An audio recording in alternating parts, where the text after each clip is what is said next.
This wasn't a place that I always had. There was a lot of times that this was pretty tenuous, whether or not we were going to have any access moving forward.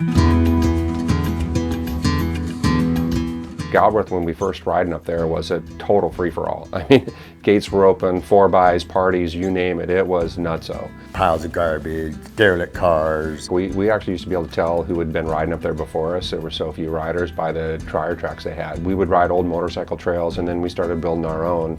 This could definitely, rival what's going on up at the North Shore. It was just a handful of people. If you saw a mountain bike on a car, you'd think, what in the hell is that thing? What's he gonna do with it? I mean, you were kind of a weirdo. Mountain bikes, in the late 80s were finally becoming mainstream. It was Jim Sullivan who started building trails. Jim Sullivan is the godfather of mountain biking in Bellingham. He just started walking up there with his chainsaw, and we followed him and started clearing and building trails. He was the one for me who was the center of the scene that started here in, 86, 87. I have no doubt that if he hadn't been here and had the knowledge of what happened in other places and how it went south, there's no question that we wouldn't be where we are today. He started cutting trails in and working with the landowners and stuff like that to get access. We kind of started to just take it in our own hands. The actual landowner took notice. They basically gave us access and said, hey,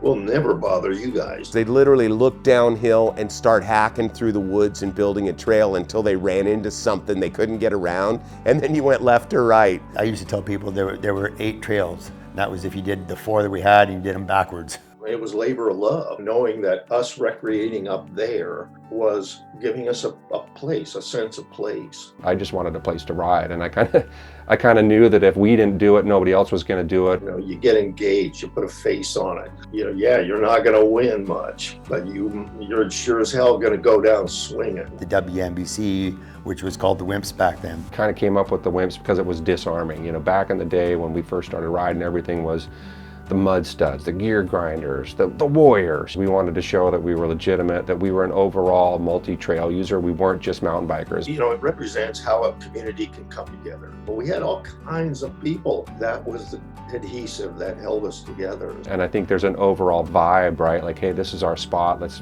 be cool, be nice to each other, and respect the trails and respect the other trail users. I have no doubt that that was a strong foundation of what we started early on as an organization, knowing that we needed to be good people in order to hold a space up there.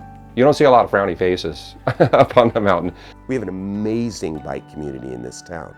It has grown in a way I don't think any of us ever saw coming.